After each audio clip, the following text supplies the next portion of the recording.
MedBites UK, breaking down the guidelines. Hey guys, my name is Garam and this is our first video in our series on cardiology. The topic for today is going to be coronary artery disease. So the first pathology that we'll discuss is stable angina. So stable angina happens when there is a narrowing of the coronary arteries due to an atherosclerotic plaque forming within the wall of the coronary artery. So as you can see here, this is a coronary artery and you can see an atherosclerotic plaque forming within the wall of the coronary artery. And this in turn results in poor blood flow down the coronary artery. And the classic patient that gets stable angina is the arteriopath. This is the smoker who's obese, hyperlipidemic, hypertensive, and also has diabetes. These are the risk factors for the main cardiovascular diseases. In the patient's history, the patient will come in complaining chiefly of crushing chest pain. So the pain is said to be retrosternal. This pain will be brought on by exertion. So it may come on after they've walked a certain distance, and it will be relieved when they rest and when they use nitrates. The type of angina the patients have is classified based on how many of these features are present in the patient's history. If all three features are present, we say it's typical angina. If 2 out of 3 features are present, we say it's atypical angina. And if less than 2 of these features are present, it's said to be non-anginal chest pain. So unlikely to be due to stable angina. On physical examination, they will have no findings. And this is important because it helps you rule out other differentials which may present similarly and have physical examination findings. In terms of diagnosing stable angina, we start with the simplest test first and we work our way up.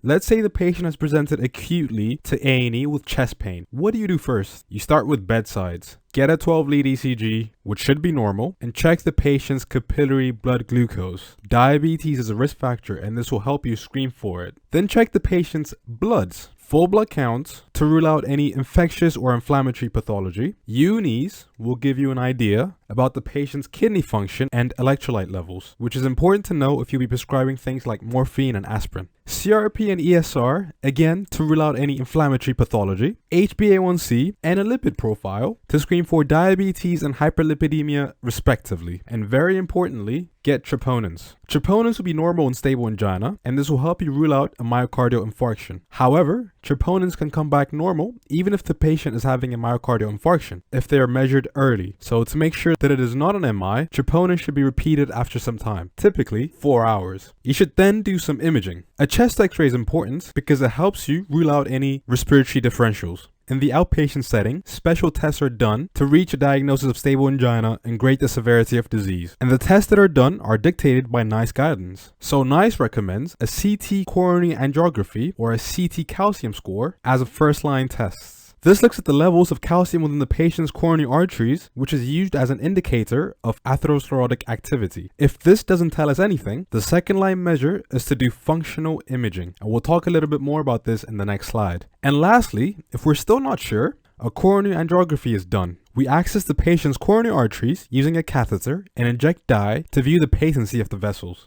As promised, we'll explain what functional imaging involves. So functional imaging involves 2 elements: a means to stress the heart to make it require more blood, and a means to actually look at how well the heart is perfused. So an imaging element.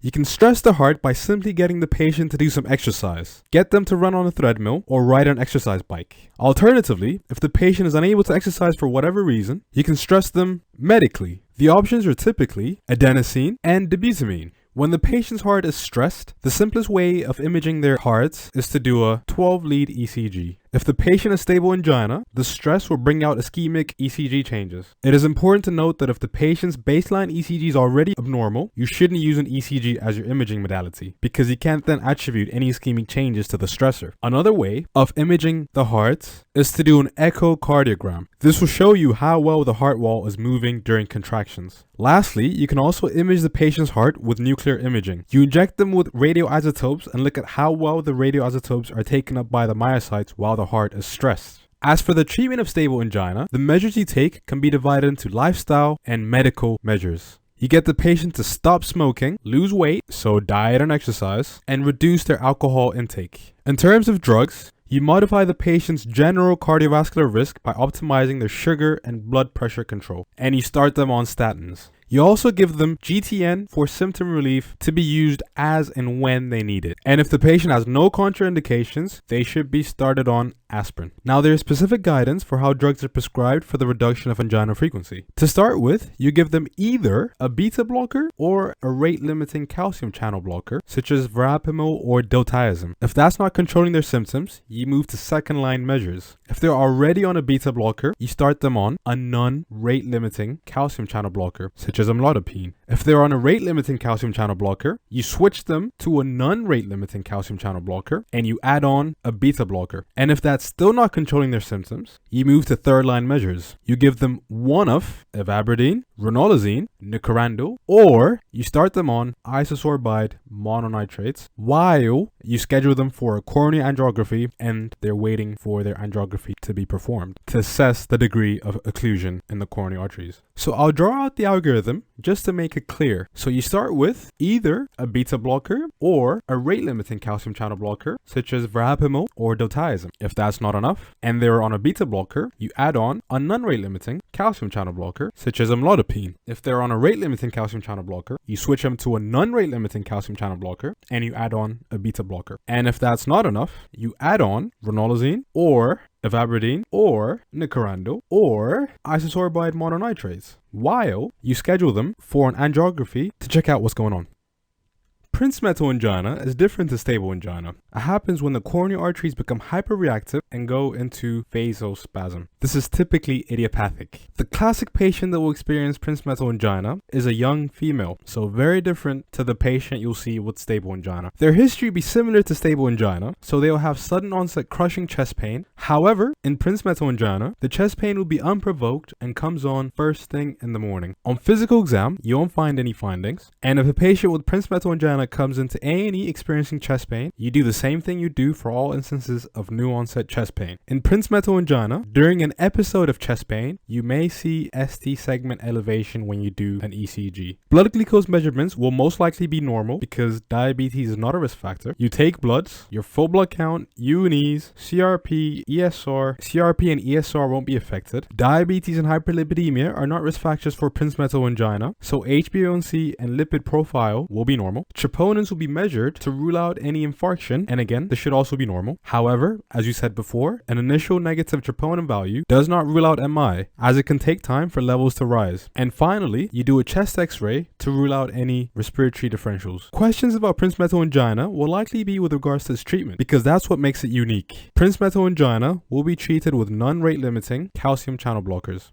Next, we'll talk about ST elevation myocardial infarction, or STEMI. The pathophysiology of STEMI is similar to stable angina, but here, the atherosclerotic plaque within the wall of the coronary artery will rupture, and a clot will form on top of the ruptured plaque. This then leads to a complete occlusion of the coronary artery, which results in a transmural infarction of the myocardium. So what transmural means is the infarction will involve the full thickness of the heart wall. You'll see the same patient that we talked about with regards to stable angina. So the arteriopath who smokes, is obese, hyperlipidemic, hypertensive, and has diabetes. In their history, patients will experience sudden onset, crushing chest pain, and it will radiate to their left arm. The patient will be sweating, and they will be nauseous, and they may vomit. On physical examination, you won't find any findings. As for the diagnosis, it's the usual chest pain routine. Bedside tests include a 12-lead ECG and blood glucose measurements. ECG will show you characteristic findings, which we'll discuss in the next slide, and their blood glucose may be elevated if the patient is diabetic. That's a risk factor. For bloods, take a full blood count, get their UNEs, CRP, ESR levels to rule out any differentials and find out more about the patient. Check their HbA1c and lipid profile. Again, looking for risk factors for cardiovascular disease, and check the patient's troponins. You expect the troponins to be raised in a STEMI, but I'll keep repeating this. Troponins could be normal early on in MI, as a normal initial troponin does not rule out an MI. So you should repeat troponins after some time, typically 4 hours. And finally, get a chest x-ray to rule out any respiratory differentials. So the typical ECG findings in a STEMI include an ST elevation, which you can see here in leads V2, V3, V4, and also V5. So these are the anterior leads. A hyperacute T wave, which you can see clearly in lead V1. And you may also see Q waves later on in the infarction. You can't currently see this in this ECG. So the treatment of STEMI can be divided into immediate measures you take and more long-term measures. For the drugs that you give immediately, remember the mnemonic MONA. M stands for morphine. This helps with pain. O stands for oxygen. There is an important guideline that says you only give oxygen if the patient's SATs are below 94%. N stands for nitrates. This also helps with pain. A stands for dual antiplatelets therapy. You put them on aspirin, a loading dose of 300 milligrams, and continue at a dose of 75 milligrams for life, and clopidogrel for 12 months. And H stands for unfractionated heparin. Now, the most important thing to know with regards to STEMI is what you do in terms of PCI, or percutaneous coronary intervention. If it's been less than 120 minutes since the onset of symptoms and percutaneous coronary intervention is available, the patient should have a coronary angiography performed to find the stenosed blood vessel and have a stent inserted.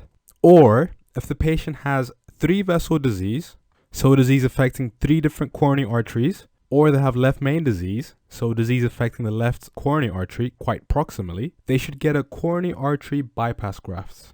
If it's been longer than 120 minutes since symptom onset, or the nearest PCI center is more than 120 minutes away, they should get thrombolysis instead. NICE recommends tenecteplase, and an ECG should be done after 90 minutes. If they still have STEMI changes after 90 minutes, they should have a stent inserted as soon as possible. However, if the STEMI changes have resolved, they should come back another time and get an angiography done electively. The long-term measures for treating STEMIs can be divided into lifestyle, medical, and surgical measures. For lifestyle measures, they should stop smoking, lose some weight, again, diet and exercise, and reduce their alcohol intake. DVLA requires the patient who had a STEMI should stop driving for 1 week if they had a stent put in, or for 4 weeks otherwise. Medically, they should be started on and discharged on a combination of a beta blocker, an ACE inhibitor, and a statin. If they had another intervention performed, they may at a later date have a CABG. The last pathology that we'll discuss today is non-ST elevation myocardial infarction, or an NSTEMI. Again, the pathophysiology here is very similar to a STEMI. An atherosclerotic plaque forms within the wall of the coronary artery. It then ruptures, and a clot forms atop the ruptured plaque, which in an NSTEMI results only in a partial occlusion of the blood vessel. Because there is still a little bit of blood flow, you get infarction of the myocardium affecting the partial thickness of the myocardium. The portion of the myocardium that will become infarcted is the subendocardial portion, as that is the portion of the myocardium farthest away from blood flow. So if that's the blood vessel, it will be this portion of the myocardium that would be infarcted, and it will only be partial. Here too is going to be the arterial path that's going to be affected. So that's going to be the smoker that's obese, hyperlipidemic, hypertensive, and diabetic. And the history will be identical to a STEMI. So again, sudden onset, crushing chest pain that will radiate to the left arm, and the patient will be sweating, and they'll be nauseous, and they will vomit. You won't find anything on physical examination unless there are complications. As for the diagnosis of NSTEMI, same as before, you start with an ECG and check the patient's blood glucose, move on to bloods, check the patient's full blood counts, U&Es, CRP, ESR, HbA1c, and lipid profile. Again, check the patient's troponin, but if it comes back normal, check again after 4 hours. Get a chest x-ray to rule out any respiratory differentials. And finally, for presentation of an NSTEMI, NICE says that you should calculate a gray score. This is a score calculated using various clinical details and tells us about the patient's 6-month mortality risk. The patient's gray score will help guide their treatment. So the characteristic finding of an NSTEMI is a depression of the ST segment. Here you can also see inversion of the T wave, which is found in both STEMIs and NSTEMIs. Here you can also see a right-sided bundle branch block, which again is common in myocardial infarctions. Finally, the treatment of NSTEMI can again be subdivided into immediate and long-term measures. For immediate measures, again, remember MONA, but the H here is a bit nuanced. M is for morphine, O is for oxygen, but only if SATs are below 94%. N is for nitrates. A is for aspirin. We don't immediately start them on dual antiplatelet therapy. More on that in a second. And NICE says for anticoagulation, the first line drug to use is fondaparinux. You only use unfractionated heparin if angiography is planned within 24 hours because unfractionated heparin is easier to reverse, or if the patient has renal failure because unfractionated heparin is not renally cleared. And the rest depends on the patient's Gray score. If their score is over 1.5%, which is pretty much everyone, you start them on clopidogrel, which is continued for 12 months. So the patient will be on dual antiplatelet therapy then. If the patient's Gray score is over 3%, they should be started on a GP2B3B inhibitor, so one of abciximab, eptifibatide, or tirofiban, and an angiography should be scheduled to be performed within 96 hours of admission. For the long-term measures, we start with lifestyle changes, get the patient to stop smoking, lose some weight, and reduce their alcohol intake. And DVLA says patients should stop driving for 1 week if they had a stent put in, or for 4 weeks otherwise. In terms of medical measures, patients will be discharged on a combination of a beta blocker, an ACE inhibitor, and a statin, so same as STEMI patients. And if at a later date the need arises, patients may get a CABG. There are some complications that may occur after a myocardial infarction that are worth knowing, along with their timings. Immediately after an MI, patients may suffer from heart failure and arrhythmias. These are the two most common mechanisms of death in patients suffering an MI. Refer to the respective videos on these topics. Up to 1 week after an MI, patients may develop an acute pericarditis. And again, refer to the respective video on this topic. And a week to 2 weeks after an MI, patients may experience papillary muscle rupture, most commonly affecting the mitral valve and resulting in an acute mitral valve regurgitation. This is treated with an emergency mitral valve replacement. In the same time period, patients may also develop a ventricular wall rupture. This could be rapidly fatal if it involves a free wall, as that could quickly escalate into a cardiac tamponade. It's treated with emergency surgery to repair the defects, so call the cardiothoracic surgeons emergently. 2 weeks to 2 months after an MI, patients can develop an aneurysm. That happens when the infarcted portion of the heart will be replaced by a non-contractile fibrotic scar, and as the surrounding portions of the heart will contract, the non-contractile portion will remain static, eventually forming a bulge or an aneurysm. On ECG, a ventricular aneurysm will be characterized by a persistent ST segment elevation. So if months down the line, the patient still has ST segment elevation, but they don't look like they're having an MI, think of a ventricular aneurysm. Its management is with regular observation and surgical repair. 2 weeks to 2 months after an MI, patients may also develop something called Dressler syndrome. This happens when during an MI, the patient's immune system is exposed to their pericardium, and patients then go on to develop delayed hypersensitivity to the antigens within the pericardium. They thus go on to develop a chronic autoimmune pericarditis. This is treated with NSAIDs. And that concludes our discussion of coronary artery disease. Thank you for watching. We hope you found that useful. Subscribe and follow us on social media to stay up to date with new content.